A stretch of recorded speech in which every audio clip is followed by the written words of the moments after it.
ICC সাবজেক্টের শিক্ষার্থীরা সামনের টেস্ট পরীক্ষা সবচেয়ে বড় ভয়, ভাইয়া হিসাব বিজ্ঞানে কীভাবে পাশ করব, কিভাবে টেস্টে পাশ করে কিভাবে ফাইনাল পরীক্ষা অংশগ্রহণ করব। সো অনেক শিক্ষার্থী আমাদের বলতেছো যে ভাইয়া হিসাব বিজ্ঞানটা একটা সাজেশন দেন যাতে করে আমরা অ্যাটলিস্ট টেনে টেনে যাতে পাস করতে পারি। ঠিক আছে, তো এই সাজেশনটা শুধু টেনে টেনে পাস না, আমি এই ভিডিওতে ইনশাল্লাহ কোন টপিকগুলো পড়লে তুমি এখানে ফুল মার্ক ইনশিওর করতে পারবা এবং এই অল্প সময় অ্যাটলিস্ট মোটামুটি 50% বা 60% মার্ক উঠাতে পারবা। সো এই টপিকগুলোর কথা বলবো। ঠিক আছে, যেহেতু ফুল সিলেবাস মানে খুবই চ্যালেঞ্জিং যে আসলে কোনটা সিলেক্ট করব, কোন টপিকগুলো পড়বো, এটা ইম্পর্টেন্ট। আর লাস্ট পরীক্ষা হয়েছে কবে? লাস্ট এইচএসসি ফুল সিলেবাসের পরীক্ষা হয়েছে তোমার 2019 সালে। হ্যাঁ, 20 ব্যাচে কি হয়েছে, 20 ব্যাচে অটো পাস ছিল, তাই না? এখান থেকে শর্ট সিলেবাস শুরু হয়েছে। হ্যাঁ, 21 ব্যাচ থেকে।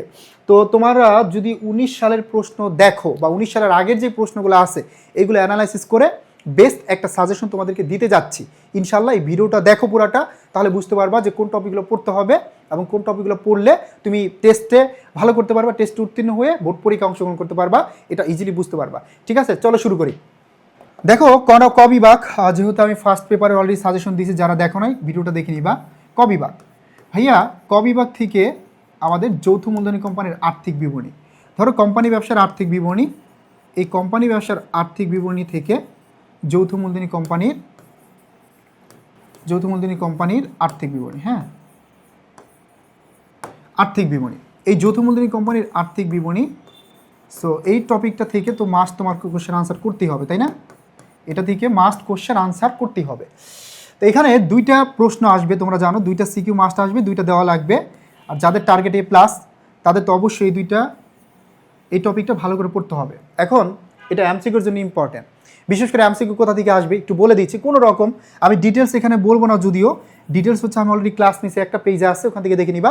প্রত্যেকটা টপিকের কোন টার্মগুলো থেকে এমসিকিউতে প্রশ্ন আসবে, কোন টার্ম থেকে সিকিউতে প্রশ্ন আসবে, ডিটেলস ভেঙে ভেঙে দেখাইছি। ঠিক আছে, তো দেখো এখানে কি আসবে, বোনাস। এই বোনাস শেয়ার থেকে একটা প্রশ্ন আসবে, এটা খুব ইম্পর্টেন্ট। পাশাপাশি কিভাবে লভ্যাংশগুলো বন্টন করা হয়, লভ্যাংশ বন্টন থেকে একটা প্রশ্ন আসবে। তোমরা জানো যে মূলত লভ্যাংশ বন্টনের ক্ষেত্রে আমরা যদি শুরুতে দেখি ঋণ আছে, দায় আছে প্রতিষ্ঠান, এটা পরিশোধ করতে হয়। দেন অগ্রাধিকার শেয়ার মালিকরা পায়, তারপর সাধারণ শেয়ার হোল্ডাররা পায়। এই সিকোয়েন্সগুলো মনে রাখতে হবে। পাশাপাশি শেয়ার ইস্যু করা হয় 3 ভাবে, সমান হার, অবহার, অধিহার। ঠিক আছে, এগুলো পড়বা, এখান থেকে ইনশাল্লাহ একটা কোশ্চেন কমন থাকবে। পাশাপাশি ওই যে এক মালিকানা ব্যবসার আর্থিক বিবরণীর মতো মনে করো এখানে অলিক সম্পদ, ভুয়া সম্পদ আসবে, মিথ্যা, তারপর অস্পর্শনীয় সম্পদগুলো আসবে। ঠিক আছে, এটা মনে রাখবা।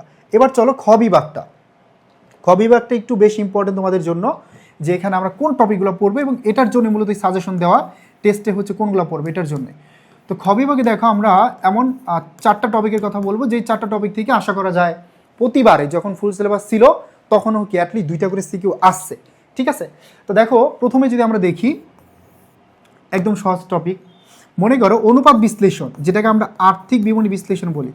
এই অনুপাত বিশ্লেষণ আমি বিশ্বাস করি যার বেসিক মনে করো 0, কিচ্ছু পারি না হিসাব বিজ্ঞানের। হ্যাঁ, হিসাব বিজ্ঞানের কিচ্ছু পারি না, পারি না, হিসাব বিজ্ঞানের কিচ্ছু পারি না, সে যদি এই টপিকটা দেখো তুমি নিজে এই টপিকে 20 মার্ক ইনশিওর করতে পারবে, আমি একটা গ্যারান্টি দিতে পারি। কারণ এখানে যা সূত্র দেখে কয়েকটা ম্যাথ প্র্যাকটিস করবা, ইনশাল্লাহ দেখবা যে এই টপিকে তুমি ফুল মার্ক পাবে। তাহলে এখানে 2টা সিকিউ আসবে, বলা যায় 2টা সিকিউ আসবে, সম্ভাবনা অনেক বেশি।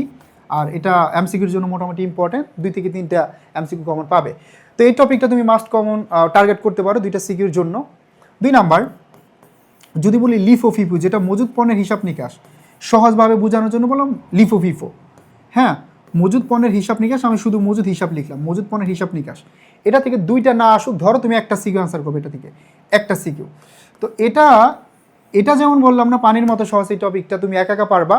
আর এটা পানির মতো সহজ, তবে এটা তোমার একজন মেন্টর যদি তোমাকে বুঝাই দেয়, তোমার এক বড় ভাই যদি এই টপিকটা একবার বুঝাই দেয়, লিফো ফিফো আর ভারযুক্ত গর্ত হবিল, ইনশাল্লাহ এই টপিকটা এটা থেকে আরও বেশি তোমার কাছে সহজ মনে হবে। স্ট্রাকচার সেম, পরীক্ষার প্রশ্ন আসার আগে তুমি কি করতে পারবা, ঘরগুলো আগে করে ফেলতে পারবা। ঠিক আছে, তার মানে এটা আমি 2টা ধরলাম না, ধরো একটা আসবে, তাহলে একটা হয়ে গেল। তারপর 3 নাম্বার যৌথ মূলধনী কোম্পানির মূলধন, যৌথ মূলধনী কোম্পানির মূলধন, মনে করো কোম্পানির মূলধন, মনে করো এই টপিকটা থেকে 2টা সিকিউ আসবে, যখন ফুল সিলেবাস ছিল তখনও 2টা সিকিউ আসছে। এখন এই টপিকটা যেহেতু কোম্পানি ব্যবসার টার্ম একটু ভয় কাজ করতে পারে, ভাইয়া কোম্পানি ব্যবসার টার্মগুলো আমরা কীভাবে পারবো, এটাকে আসলে পারবো কি পারবো না। তো দেখো এই কোম্পানি ব্যবসার টার্ম থেকে ইনশাল্লাহ তুমি ইজিলি 2টা সিকে আনসার করতে পারবে, এতটুকু আমি গ্যারান্টি দিতে পারি যদি কয়েকটা ম্যাথ প্র্যাকটিস করো। আমি যদি তোমাকে নিয়মগুলো বুঝাই দিই, এই ক্ষেত্রে যেটা আসে শেয়ার অবহার, শেয়ার অধিহারের পরিমাণ বের করতে বলে, বা ইস্যুতে শেয়ারের পরিমাণ বের করতে বলবে, খ নম্বরে জাবিদা, গ নম্বরে আর্থিক বিবরণী। এটার স্ট্রাকচার অলমোস্ট সেম, ঠিক আছে। ওভারঅল ফার্স্ট পেপার তুলনায় সেকেন্ড পেপারটা আরও বেশি সহজ, ঠিক আছে। তারপরে চলে যাও 4 নম্বরে।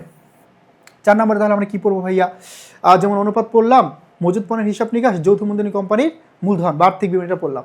এখন এখানে তুমি হচ্ছে আমি 2টা বলবো, ধরো অংশীদারি ব্যবসার হিসাব নিকাশ অথবা উৎপাদন ব্যয় বিবরণী। এই 2টার মধ্যে তুমি যে কোনো একটা টপিক ভালো করে টার্গেট করো, উৎপাদন ব্যয় বিবরণী, যে কোনো একটা টপিক ভালো করে পড়ো। এগুলো থেকে 2টা করে সিকিউ আসে, তো ধরো 2টা থেকে 2টাই আসলো, 2টা বা তুমি একটা দিলা, এখান থেকে একটা দিলা, ঠিক আছে। তো এই 4টা টপিক পড়লে আশা করা যায় তুমি এখানে মোটামুটি 1টা 2টা 3টা 4টা, এই 4টা থেকে বা 5টা, এই 5টা থেকে মোটামুটি বলা যায় যে এই টপিক থেকে 2টা, হ্যাঁ এটা থেকে 2টা, এটা থেকে একটা, এখানে কয়টা হলো 2 2 4, 4 1 5। তারপর মনে করো অংশীদারি থেকে একটা, উৎপাদন ব্যয় বিবরণী থেকে 2টা, তাহলে 5 6 7 8। আরেকটা হচ্ছে তোমার একদম শেষে ব্যবস্থাপনা হিসাব বিজ্ঞান, এই ব্যবস্থাপনা হিসাব বিজ্ঞান থেকে আসবে। তো ব্যবস্থাপনা হিসাব বিজ্ঞান এটা অনেক সহজ টপিকটা, এই টপিকটাও খুব সহজ। তো ব্যবস্থাপনা হিসাব বিজ্ঞান অল্টারনেটিভ হিসাবে তুমি রাখতে পারো।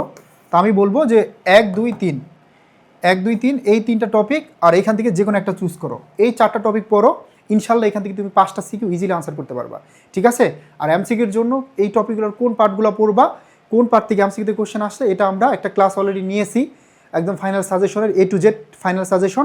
ওই ক্লাসটা দেখলে ইনশাল্লাহ টপিকগুলো তুমি ইজিলি আইডেন্টিফাই করতে পারবা। তো দেখো ভালো করতে হলে এখনও তোমার কাছে সুযোগ আছে, আর আমরা তোমাদের জন্য নিয়ে আসছি কামব্যাক কোর্স 2.0। এটা হচ্ছে 26 ব্যাচের জন্য, যারা 26 ব্যাচের শিক্ষার্থী আসো, বিশেষ করে কিচ্ছু পড়িনি এতদিন তোমাদের জন্য এই কোর্সটা। এখানে গ্রুপ সাবজেক্ট বাদে কমন সাবজেক্টের জন্য বাংলা, ইংরেজি, আইসিটি, শুধু এই 3টা সাবজেক্টের জন্য তুমি কোর্সটা নিতে পারো মাত্র 1549 টাকায়। আর যদি কম্বো ব্যাক নাও তাহলে হচ্ছে 2549 টাকা। এখানে বাংলা, ইংরেজি, আইসিটি, ম্যানেজমেন্ট, মার্কেটিং সব পাবে, ঠিক আছে। আমাদের 10 দিনব্যাপী ফ্রি ক্লাস চলছে পেজে, ক্লাসগুলো দেখো, আর তুমি নিজে এখন থেকে ডিসিশন নিতে পারবা যে কী পড়তে হবে কী পড়তে হবে না, এবং তোমার যে টার্গেট টেস্টে ভালো করতে হবে সেটা করতে পারবা, পাশাপাশি ফাইনাল ভালো করতে পারবা, ঠিক আছে। আর 27 ব্যাচ তোমাদের জন্য কিন্তু কোর্স আছে মিশনের প্লাস। সো তোমরা হচ্ছে ডিটেল জানার জন্য আইজ হেল্প নাম্বার এখনই ফোন দাও এবং পেজে নক দিয়ে ডিটেল জানতে পারো। শুভকামনা সবার জন্য।